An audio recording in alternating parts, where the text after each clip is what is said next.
فأنا ناصح لإخواني بالصدع بالحق. تبيض وجوههم، السكوت في مسألة الحزبية يضرها، فاصدع بما تؤمر وأعرض عن المشركين.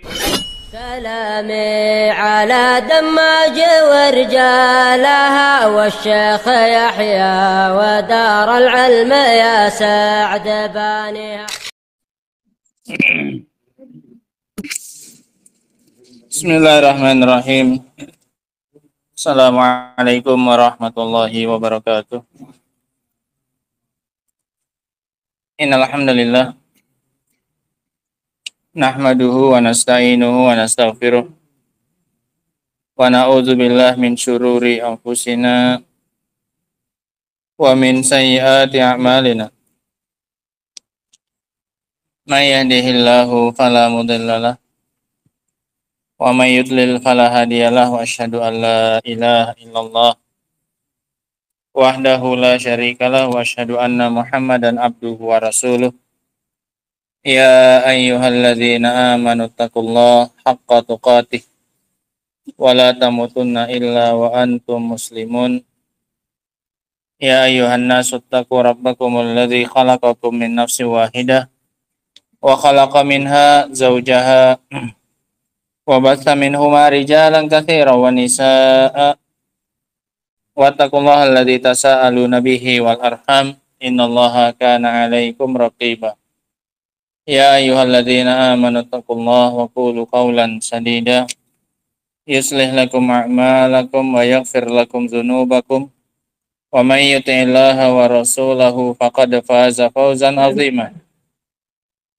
Amma ba'du fa inna asdaqal hadits kitabullah wa khairal huda huda Muhammadin sallallahu alaihi wasallam wa syarrul umuri muhdatsatuha fa inna kulla muhdatsatin bid'ah wa kulla bid'atin dhalalah wa kulla dhalalatin finnar. Qul inna azakumullah. Terakhir kita bahas tentang ucapan dari Al-Imam At-Tahawi rahimahullah, wa kullu syai'in ilaihi faqir, dan segala sesuatu itu fakir kepada Allah Subhanahu wa taala, membutuhkan. Tidak ada yang bisa hidup kecuali dengan Allah Subhanahu wa taala, siapapun dia. Dan ini menunjukkan batilnya peribadatan kepada selain Allah Subhanahu wa taala. Sesuatu yang masih dikatakan fakir kepada sesuatu yang lain, maka tidak layak untuk dijadikan sebagai sesembahan. Karena dia cacat, dia punya kebutuhan kepada orang lain, dia tidak mampu mencukupi kebutuhannya sendiri. Maka yang seperti ini tidak layak untuk dijadikan sebagai sesembahan. Sekarang kita masuk ucapan beliau yang berikutnya. Beliau mengatakan, wa kullu amrin alaihi yasirun, dan segala perkara bagi Allah itu mudah. Tidak ada satupun perkara yang sulit bagi Allah Subhanahu wa taala. Qala rahimahullahu taala, innama amruhu idza arada syai'an ay yaqula lahu kun fayakun. Sesungguhnya perkara Allah Subhanahu wa taala, jika dia menginginkan sesuatu, dia cukup mengatakan kepadanya kun fayakunu. Maka Allah cukup mengatakan kepadanya kun, jadilah. Maka sesuatu itu pun terjadi. Fahuwa yuhyi wa yumit. Allah mampu menghidupkan dan mematikan. Wa yakhluqu wa yarzuq. Dia mencipta dan dia juga yang memberi rezeki. Wa yu'ti wa yamna'. Dia memberi dan dia yang menahan.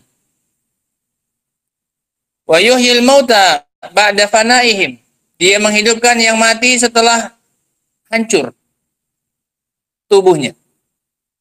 Wa dzalika yasirun alaihi subhanahu. Itu sangat mudah bagi Allah. Jangan dikira ada keberatan sedikit saja bagi Allah Subhanahu wa taala. La yaklufuhu syai'an wa la yashukku alaih. Tidak ada sesuatu yang berat bagi Allah Subhanahu wa taala. Semuanya mudah bagi Allah. Khilafal makhluk. Sifat ini, kemudahan segala sesuatu bagi Allah berbeda dengan sifat siapa ini? Makhluk. Rata-rata semua perkara itu sulit bagi kita. Iya, nggak ada yang mudah. Semuanya perlu usaha. Iya kan?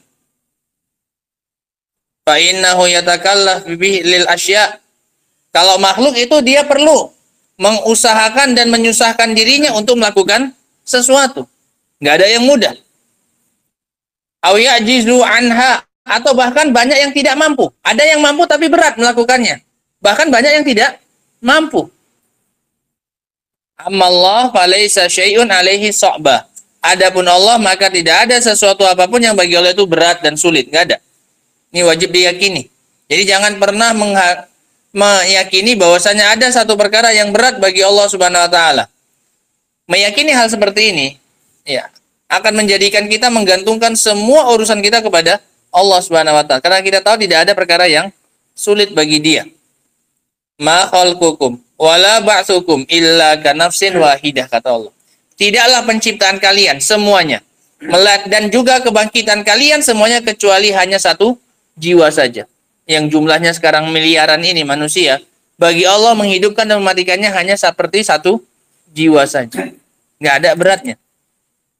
Kalau kita satu bisa mungkin, dua lebih apa? Susah. Makin banyak makin apa? Berat. Bagi Allah semuanya ini mau dihidupkan, mau dimatikan, bagi Allah sama seperti satu apa ini? Nyawa saja. Kemudian beliau mengatakan la yahtaju ila syai'. Allah tidak butuh kepada sesuatu apapun. Dia mudah baginya segala sesuatu dan dia tidak butuh kepada sesuatu apapun. Allah Subhanahu ghaniyun an kulli syai'. Allah itu maha tidak butuh dari segala sesuatu. Wallahu laisa bihajatin ilal khalqi. Allah sama sekali tidak punya kebutuhan apapun kepada makhluknya. Li'annahu huwal ghani, karena dialah yang disebut al-ghani. Di antara nama Allah adalah al-ghani. Jadi ghani itu bukan maha kaya, tapi maha tidak butuh. Gitu. Kalau kaya dalam artian kita punya segalanya, itu sifat mulk, memiliki. Paham ya? Ya kalau kita baru belajar bahasa Arab, kadang ghani diartikan kaya, punya banyak harta. Sebenarnya kalau sifat Allah Subhanahu wa taala ghani, itu maknanya adalah ketidakbutuhannya kepada makhluknya. Kalau dia punya segala sesuatu, itu namanya al-malik, pemilik, penguasa, punya semuanya. Gitu. Tapi kalau disebutkan Allah itu ghani, maknanya apa? Dia tidak butuh. Sebenarnya kalau mau diimplementasikan kepada manusia, juga bisa. Orang yang dikatakan ghani, yang dalam terjemahannya itu adalah kaya, itu adalah orang yang nggak butuh kepada siapa? Orang lain. Semakin tidak butuh kepada orang lain, itulah yang semakin apa? Dianggap kaya. Kalau masih butuh kepada orang lain, maka tidak layak disebut apa ini? Kaya. Walaupun banyak harta yang ada di tangannya, tapi dia masih butuh. Masih kurang saja. Masih mau nambah saja. Ini belum dibilang orang kaya, masih orang miskin. Kenapa? Masih butuh tambahan. Tapi ada orang yang cuma punya sedikit, tapi nggak butuh sama orang. Yang ada di tangannya saja dia cukupkan. Bukan berarti nggak butuh, nggak ada sama sekali kebutuhan. Tidak, dia butuh, tapi dia tidak mengemis kepada orang lain dan tidak berharap kepada orang lain. Walaupun yang di tangannya cuma apa ini? Sedikit. Ini baru orang apa? Ghani. Ini baru namanya kaya. Sedikit kebutuhannya. Cukup-cukup untuk makan hari ini. Kalau nggak bisa lagi, baru apa ini? Baru nyari. Ini baru apa? Baru ghani. Gitu. Makanya kata Nabi SAW mencontohkan, menggambarkan definisi kaya yang paling tinggi. Laisal ghina an kathratil arad, kata Nabi. Bukanlah yang namanya kekayaan itu banyaknya apa? Arad, banyaknya barang, banyaknya perbendaharaan, banyaknya harta benda, bukan. Walakinnal ghina ghinan nafs. Tapi yang namanya kaya, kaya apa ini? Kaya jiwa, kata Rasul, kaya hati. Gitu. Dan itu tabiatnya manusia memang. Kalau udah punya satu, pengen apa? Makanya Allah bilang kita itu fakir. Emang selalu nggak pernah cukup. Apa yang ada di tangan kita. Makanya Rasul menyuruh kita untuk qanaah.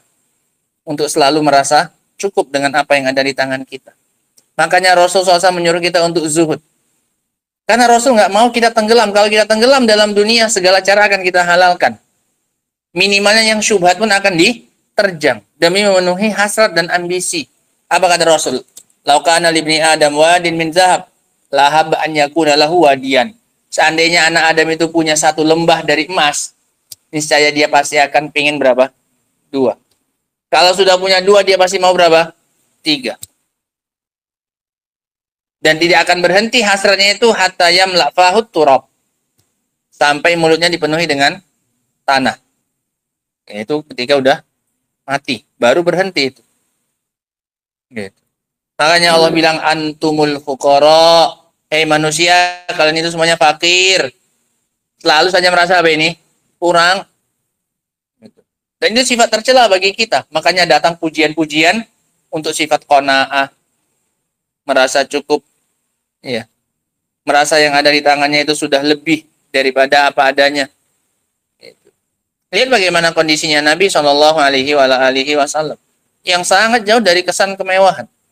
Bahkan ketika mati saja pun beliau baju perangnya masih apa ini? Tergadai di penjual Yahudi. Nah, sebagai alat jaminan pembayarannya.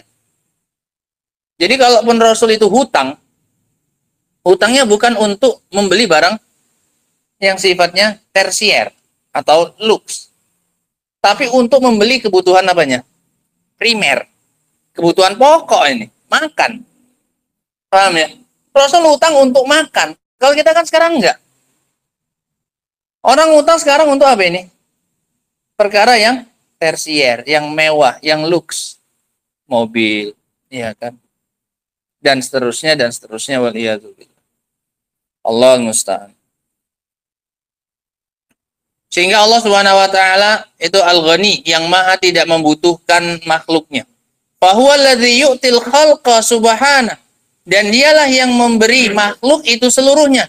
Makhluk nggak ada memberi, dia yang memberi seluruh apa? Makhluk. Makanya ketika Allah nyuruh kita beribadah, wa ma khalaqtul jinna wal insa illa liya'budun. Tidaklah aku ciptakan jin dan manusia melainkan untuk beribadah kepada Allah. Allah tegaskan, Allah suruh kita beribadah bukan karena Allah apa ini? Butuh sesuatu dari kita. Ma uridu minkum min rizqin wa ma uridu an yut'imun. Aku nggak minta kalian itu ngasih apa ini? Rezeki aku. Dan tidak aku minta kalian ngasih makan aku. Tidak. Hubungan Allah dengan makhluknya tidak seperti hubungan siapa ini? Tuan kepada budak. Tuan beli budak, dia pekerjakan budaknya karena ada apanya? Hajat. Karena ada kebutuhannya. Agar tugasnya lebih ringan. Agar ada yang bisa dia suruh-suruh. Agar terpenuhi apanya dia? Hajat dia. Agar terbantu dia. Dia punya kebutuhan kepada si budak. Adapun hubungan Allah dengan makhluk nggak seperti itu. Makanya kata Allah, jangan mentang-mentang aku suruh kalian beribadah kepadaku, aku suruh kalian jadi hambaku, budakku, bukan berarti karena aku apa? Minta sesuatu dari kalian, tidak. Langsung Allah tegaskan setelahnya, aku nggak minta rezeki dari kalian. Dan aku juga nggak minta kalian ngasih makan aku. Gitu. Qala rahimahullahu ta'ala, laisa kamitslihi syai'un wa huwa as-sami'ul basir. Tidak ada sesuatu apapun yang serupa dengan Allah Subhanahu wa taala, dan Dia Maha mendengar lagi Maha melihat. Sudah lewat ayat ini. Bahwasanya ayat ini adalah undang-undang Ahlus Sunnah wal Jamaah dalam masalah nama dan sifatnya Allah Subhanahu wa taala.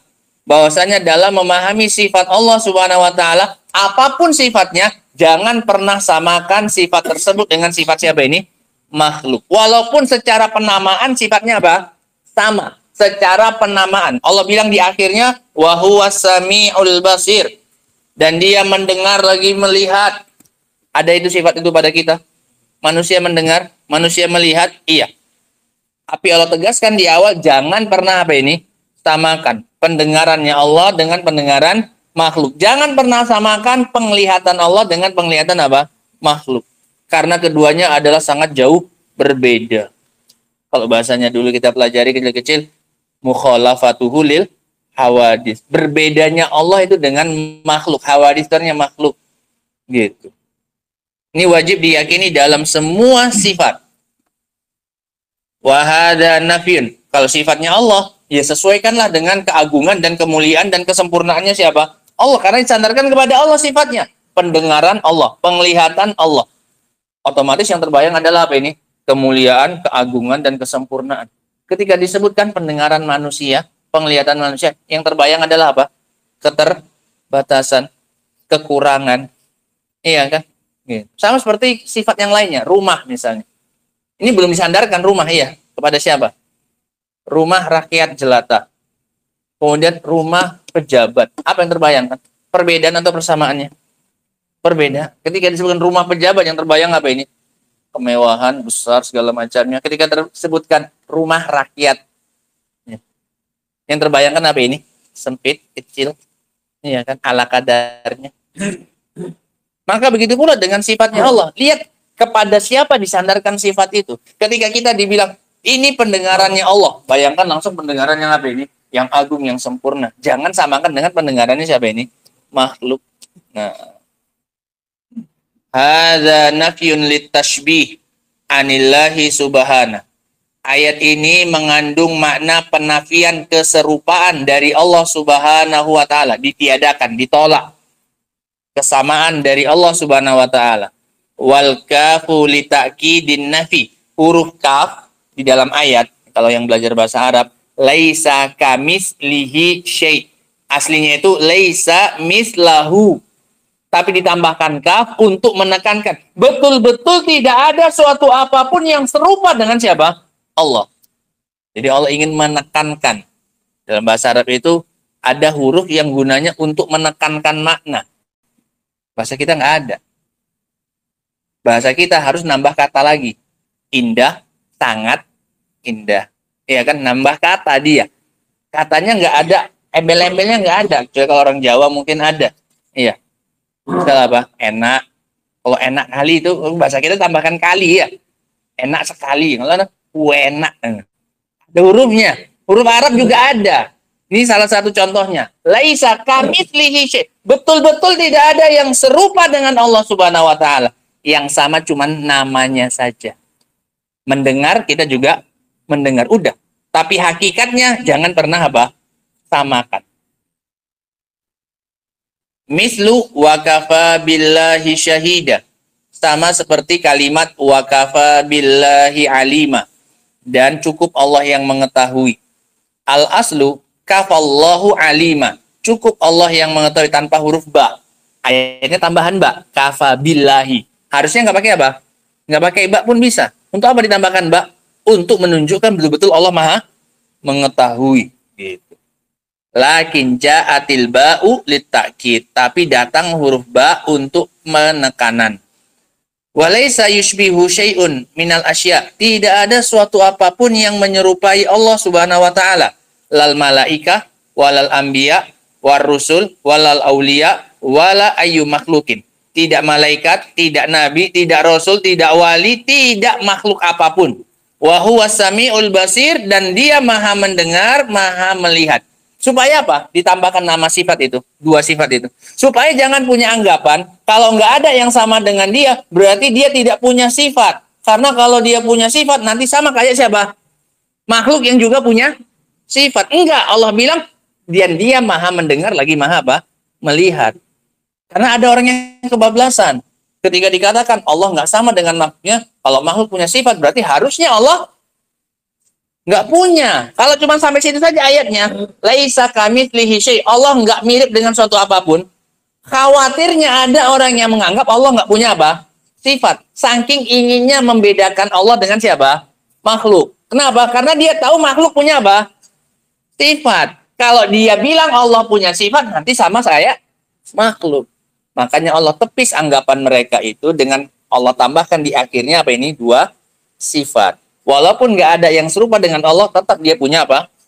Sifat. Tapi sifatnya balik ke depan lagi. Sifatnya tidak sama dengan sifatnya siapa? Makhluk. Apa susahnya memahami seperti itu? Biarkan saja. Allah punya sifat, kita juga punya sifat. Dengan masing-masing meyakini apanya? Perbedaan antara kedua sifat tersebut. Gitu. Wa huwa samiul basir. Fasamma nafsahu sami' al-basir. Maka Allah sendiri yang menamai dirinya yang maha mendengar lagi maha melihat. Siapa yang menamainya? Dirinya sendiri yang menamai dirinya. Bukan orang lain yang dia, Allah sendiri yang menamai dirinya pendengaran, punya sifat pendengaran dan apa ini? Masa kita bilang dia nggak punya sifat. Sementara dia sendiri yang bilang dia punya sifat. Kan namanya lancang itu. Yang punya zat, yang punya badan, yang punya fisik, yang punya sifat bilang itu dia ada sifat itu pada dirinya. Kok kita orang lain yang nggak tahu, nggak pernah nengok Allah, nggak pernah jumpa Allah, bilang Allah nggak punya apa? Sifat. Itu namanya lancang. Kalau ada dari kita bilang, Denny bilang, tadi aku di rumah masak daun ubi tumbuk. Kok kita yang orang luar, nggak ngerti dia belanja apa, masak apa istri, kita bilang, enggak, kok nggak masak itu. Kok nggak punya daun ubi lah. Sementara yang masak siapa? Dia yang belanja, dia. Di rumah dia masaknya. Kita wajib apa ini? Percaya. Kalau dia nggak tertuduh berdosa, kita wajib percaya. Kenapa? Dia ngabarkan tentang siapa ini? Dirinya sendiri. Paham ya? Saya bilang di sini ada uang 10.000. Saya tengok, saya yang masukkan kok tadi. Yang lain wajib apa? Kok bisa kalian bilang, mana ada di situ? Orang anak yang naruh kok, aneh yang lihat ini ada kok. Allah bilang dia punya nama apa? Sami, Basir. Tugas kita menetapkan apa yang Allah tetapkan. Ya. Fal ayatu fi awwaliha raddun alal musyabbiha. Ayat ini bagian depannya adalah bantahan bagi kelompok musyabbihah, kelompok yang suka menyerupakan sifat Allah dengan sifatnya apa? Makhluk. Gitu. Bagaimana pendengaran Allah? Ya sama kayak pendengarannya kita pakai telinga. Bagaimana penglihatannya Allah? Ya sama kayak kita. Gitu. Wa fi akhiriha raddun alal mu'attilah. Dan bagian akhir ayat ini bantahan bagi kelompok mu'attilah. Kelompok mu'attilah yang apa ini? Yang menolak sifat. Iya. Karena takut menyamakan Allah dengan makhluk. Allah tetapkanlah untuk dirinya sifat pendengaran dan penglihatan sebagai contoh. Gitu. Yang mana dua-duanya itu ada pada siapa ini? Makhluk juga. Gitu. Secara penamaan. Wadallat ala annahu la yalzam min isbati asma'i wa sifati at-tashbih bil makhluqat. Dan ini juga menunjukkan ayat ini bahwasanya tidak mesti kalau kita menetapkan bagi Allah nama dan sifat, berarti kita menyamakan Allah dengan makhluk. Sebagaimana kita nggak mau dikatakan mirip kayak monyet, hanya gara-gara monyet punya muka, kita pun punya apa ini? Sama. Hah? Sama? Iya katanya. Mau dibilang sama? Padahal sama-sama punya sifat wajah. Sama. Padahal kita sama-sama makhluk itu dengan monyet. Bahkan ada yang bilang dekat, kerabat dekat itu. Iya kan? Pendahulunya manusia, sebagian teori mana itu nenek moyangnya siapa ini? Manusia. Bagi yang mengakui silahkanlah, kalau kami mengakui nenek moyang kita siapa ini? Adam sajalah. Nah, gitu. Padahal sama-sama punya sifat wajah, sama-sama punya tangan, sama. Tapi apakah mau manusia itu dibilang sama kayak monyet? Enggak mau. Sama-sama makhluk, sama-sama diciptakan. Iya. Potensi untuk lebih mirip kita dengan monyet sebenarnya daripada makhluk dengan siapa ini? Sang penciptanya. Gitu. Kalau sesama makhluk saja nggak mau disamakan, walaupun mengandung banyak sifat yang apa ini? Sama-sama punya wajah, sama-sama punya tangan, sama-sama hidup, sama-sama bisa jalan, sama-sama bisa manjat, banyak samanya. Itu saja pun nggak ada satu manusia yang mau dibilang apa ini? Monyet. Iya kan? Nggak ada yang rela. Marah dibilang monyet. Dibilang monyet aja marah, dibilang kayak monyet saja pun marah. Disamakan padahal. Padahal itu kan meyakini perbedaan. Kok kayak monyet loh? Marah. Apalagi dibilang monyet, marah. Nah, gitu. Allahul musta'an. Lah kok bisa-bisanya manusia menyamakan hambanya dengan makhluk, Allah dengan makhluknya. Hanya gara-gara sama-sama punya apa ini? Sebagian sifat yang dianggap sama. Mendengar, melihat, dan seterusnya dari sifatnya Allah Subhanahu wa ta'ala. Dia pasti akan bilang, ya beda lah wajahku yang ganteng ini, yang kayak artis Korea ini, kayak wajahnya apa ini? Beruk, ya beda lah. Ya siapa susahnya kamu menetapkan bedanya wajahnya makhluk dengan wajahnya siapa ini? Allah. Allah sendiri mengatakan dia punya wajah. Wa yabqa wajhu rabbika dzul jalali wal ikram. Allah tetapkan dirinya punya apa ini? Sifat wajah. Apa susahnya meyakini perbedaan wajahnya Allah dengan makhluk? Sedangkan kita sendiri nggak mau disamakan wajahnya dengan wajah monyet tadi. Pada sama-sama makhluk. Nah, Allahul musta'an. Apa susahnya menetapkan Allah itu turun ke langit dunia ketika sepertiga malam yang terakhir? Apakah kalau Allah turun kemudian kita juga bisa turun kemudian Allah sama kayak siapa ini? Kita. Monyet juga bisa manjat, kamu juga bisa manjat. Mau kamu dibilang kayak monyet? Enggak mau, hanya gara-gara bisa apa ini? Sama-sama bisa manjat. Apa susahnya bilang Allah turun dengan turun sesuai dengan keagungan Allah dan kesempurnaannya Allah Subhanahu wa taala. Karena Rasul sendiri yang mengabarkan, yanzilu rabbuna ila sama'id dunya hina yabqa sulusul lailil akhir. Allah turun ke langit dunia ketika tersisa dari malam sepertiga yang terakhir. Rasul yang mengabarkan. Siapa yang lebih tahu daripada Rasul Shallallahu Alaihi Wasallam? Nggak ada manusia yang lebih tahu tentang Allah daripada Rasul Shallallahu Alaihi Wasallam. Dia yang mengatakan, nggak usah ditolak dengan berbagai macam filsafat. Jadi kalau turun sama arsnya turun. Nanti kalau turun sepertiga malam terakhir di dunia sepertiga malam terakhir apa ini? Muter-muter terus. Habis dari sini ke sana kan? Iya kan? Kan sepertiga malam di dunia kan pindah-pindah ya. Habis ini ke sana, iya kan? Terus berarti Allah nggak naik-naik. Ketika Rasul ngabarkan itu, para sahabat nggak pernah nanya itu. Paham ya? Ya Allah berarti arsnya kosong, langit itu kosong berarti ketika Allah turun. Terus kapan naiknya? Sepertiga malam di dunia kan apa ini? Nggak muncul satupun pertanyaan seperti itu dari lisannya para sahabat. Begitu dikabarkan oleh Rasul bahwasanya Allah turun, siapa yang mau minta ampunan, siapa yang mau berdoa, langsung mereka manfaatkan momen itu untuk apa ini? Tanpa banyak cengcong, nggak banyak cakap, nggak banyak tanya. Penting kamu ketika sepertiga malam di tempatmu, kamu bangun, kamu berdoa, kamu minta kepada Allah, selesai tugasmu, sudah. Nggak usah pikirkan yang belahan dunia yang lainnya. Toh tujuan Rasul mengabarkan itu supaya kita memanfaatkan baik-baik waktu apa ini? Waktu tersebut, sepertiga malam yang terakhir. Siapa yang mau beristighfar, siapa yang mau minta ampun, siapa yang mau minta doa, segala macam istilah. Itu yang penting. Gitu. Allah musta'an. Yang penting jangan pernah samakan turunnya Allah dengan turunnya siapa? Makhluk, selesai. Nah. Qala rahimahullahu ta'ala, fastam'u wa basarul makhluqat, maka pendengaran dan penglihatannya makhluk la yushbihu sam'a wala basarallahi azza wa jal, tidak pernah menyamai pendengaran dan penglihatan Allah azza wa jalla. Kemudian beliau mengatakan, khalaqal khalqa bi ilmihi, Allah menciptakan makhluk dengan ilmunya. Allah menciptakan makhluk dengan ilmunya. Karena mustahil bisa mencipta tanpa apa ini? Ilmu. Paham ya? Nggak mungkin bisa mencipta, mengcreate sesuatu tanpa landasan ilmu, nggak mungkin. Nah, sehingga adanya ciptaan menunjukkan Allah punya sifat apa ini?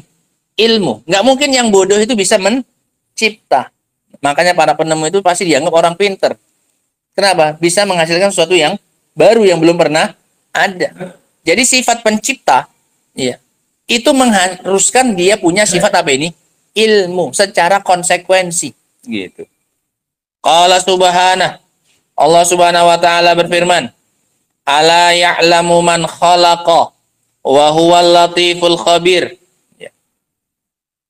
Tidakkah dia tahu siapa yang mencipta, yang mana dia itu mencipta dengan sifat keilmuannya, dan dia maha mengetahui perkara yang mendetail. Latif khabir, zat yang mengetahui perkara yang detail. Bukan hanya perkara garis besar saja. Secara mendetail pun Allah apa ini? Tahu. Fa khalquhu dalilun ala ilmihi subhanahu wa ta'ala. Maka penciptaan Allah Subhanahu wa ta'ala adalah bukti atas ilmunya Allah Subhanahu. Menunjukkan dia punya ilmu. Taunya dari mana? Dari penciptaannya ini. Nggak mungkin dia bisa menciptakan bumi dan langit kayak gini kalau dia nggak punya ilmu. Mustahil dia bisa menciptakan kayak kita ini. Iya. Dengan sistem yang ada dalam tubuh kita kalau dia nggak punya apa ini? Ilmu. Tadi pagi kita belajar tentang apa ini? Burung. Tidakkah mereka itu mau melihat kepada burung yang terbang? Itu saja, lihat. Bagaimana sistem yang Allah ciptakan pada burung sehingga dia bisa mengkombinasikan 4 gaya sekaligus. Sehingga terjadinya proses apa ini? Terbang. Dia harus menyesuaikan dengan gaya gravitasi. Iya kan? Dia harus melawan apa ini? Gesekannya dengan udara. Kemudian ada gaya dorong dan gaya hambat. Ya kan, gaya dorong supaya bisa dimaju dan juga menghadapi gaya apa ini? Hambat. Ya kan, udara pasti menghalangi gitu loh. Dan itu fungsinya bulu pada burung sebagai remnya dia. Dan itu bisa dia kombinasikan semuanya dengan sempurna sehingga dia bisa dengan mudahnya apa ini? Terbang. Dia ngelawan gravitasi, Pak. Nggak kayak kita. Dia silap sedikit, lebih dominan gaya gravitasi, langsung apa ini? Jatuh. Kita paling kalau capek, kalau apa, ya udah selesai, duduk, selesai. Nggak ada upaya melawan apa ini? Gravitasi. Dia dengan begitu mudahnya mengkombinasikan semua gaya-gaya yang ada, itu gaya dorongnya dia, gaya hambatnya dia. Nah, gaya naik ke atas yang melawan gravitasi dengan begitu mudahnya. Itu baru makhluknya. Diciptakan oleh dengan sistem yang sedemikian rupa. Allah ciptakan tulangnya berongga katanya. Sehingga untuk meminimalisir apa ini? Beban. Gitu. Yang merupakan modal utama dia untuk bisa apa ini? Terbang. Beda dengan tulang kita yang padat. Dalamnya ada isinya. Tulang yang lain-lain itu. Kambing. Iya kan? Hewan-hewan darat itu semuanya ada isinya. Ada sumsumnya. Padat tulangnya. Nah. Dan yang lain-lainnya dari yang Allah ciptakan. Itu baru makhluknya. Masa yang menciptakannya nggak punya apa ini? Ilmu. Nah, belum lagi ditemukan pesawat terbang, Allah sudah dengan mudahnya menciptakan apa ini? Burung. Dengan mudahnya. Bahkan jauh fleksibelnya burung sampai sekarang nggak ada pesawat yang terbangnya kayak apa ini? Burung. Sefleksibel itu mau belok mau apa? Kaku mau belok pun ngambil radius sekian. Nggak ada. Walhamdulillah. Sampai sekarang nggak pernah kita tengoknya burung tiba-tiba jatuh sendiri itu gara-gara rusak sistem penerbangannya itu, aerodinamikanya itu rusak, nggak pernah ya. Tiba-tiba apa? Jatuh. Kalau nggak ditembak sama siapa? Orang, pemburu. Nggak ada. Nggak pernah slip sistemnya Allah Subhanahu wa Ta'ala. Lah masa yang menciptakannya nggak pakai apa ini? Ilmu. Nah. Sedangkan dalam skala yang lebih kecil saja, itu kita jadikan atas ilmu. Cipta masjid, bikin masjid, misalnya depan. Kita yakin yang bangun punya ilmu itu. Kalau nggak mungkin apa? Jadi seperti itu. Paham ya? Itu lingkup yang kecil saja, bangunan berapa kali berapa lah itu. Lah ini alam semesta dengan sedemikian sistem yang teratur ini, masa nggak punya apa dia? Ilmu dalam menciptakannya.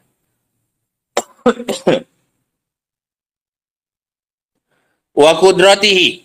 Dan ini juga merupakan dalil atas sifat kudrohnya Allah Subhanahu wa Ta'ala, menunjukkan dia punya kemampuan, punya ilmu dan punya kemampuan. Buktinya apa? Ciptaannya. Kama qala ta'ala, seperti yang dikatakan oleh Allah Subhanahu wa Ta'ala, wa ma kana Allahu liyu'jizahu min syai' fis samawati wala fil ard.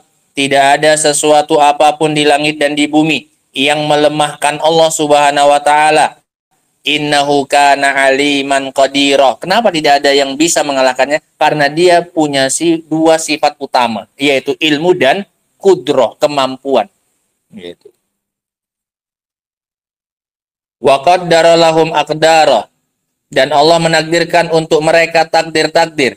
Sebelum kita ada, takdirnya sudah selesai? Sudah ditulis di Lauhul Mahfuz. Sekarang kita tinggal apa ini? Menjalani skenario yang sudah ditulis oleh Allah. Yang jadi masalah, kita tidak pernah tahu apa isi takdirnya kita. Makanya kita harus tetap berusaha. Masalahnya kita nggak tahu takdirnya apa. Gitu. Walaupun kita tinggal menjalani, masalahnya kita tidak tahu isinya apa. Dan arahnya kemana. Ujungnya kemana juga nggak ada yang tahu. Ya. Qaddarallahu azza wa jalla al-maqadir. Allah Subhanahu wa Ta'ala menakdirkan takdir-takdir. Walam yujad hadhil asya biduni takdir. Tidak ada sesuatu apapun yang ada di alam semesta tanpa adanya takdir. Wa im min syai'in illa indana khazainuhu. Wa ma nunazziluhu illa biqadarim ma'lum. Tidak ada suatu apapun melainkan di sisi kami perbendaharaannya, dan tidaklah kami menurunkannya melainkan dengan takdir yang telah diketahui oleh Allah Subhanahu wa Ta'ala. Kita nggak tahu takdirnya. Fa kullu syai'in qaddarahu Allahu bimaqadir wa kaifiyat la takhtalifu wa la tataghayyar. Segala sesuatu ditakdirkan oleh Allah dengan ketentuan dan tata cara yang tidak akan pernah berubah. Fal insan qaddarahu jismahu wa hawasahu wa a'dha'ahu. Manusia contohnya, Allah takdirkan fisiknya, indranya dan anggota tubuhnya, wa tarkibahu dan susunannya, wa auzanuhu dan beratnya, hatta sara insanan mu'tabidan. Semua sudah ditentukan. Yang ini tangannya kayak gini, ini beratnya kayak gini. Sampai dia menjadi manusia yang sempurna. Yamshi wa yaqif, bisa berjalan dan berdiri. Walau ikhtalla syai'un min a'dha'ihi hadzal insan au min tarakibihi ikhtalal. Kalau seandainya rusak ya, susunan ini sedikit saja, maka niscaya badan ini pun ikut apa? Rusak. Kakinya, jalannya rusak, tangannya, rusak jalannya, rusak semuanya ya. Wa kadzalika sairul kainat. Begitulah segala sesuatu yang ada di alam semesta. Wa kullu syai'in indahu bimiqdar.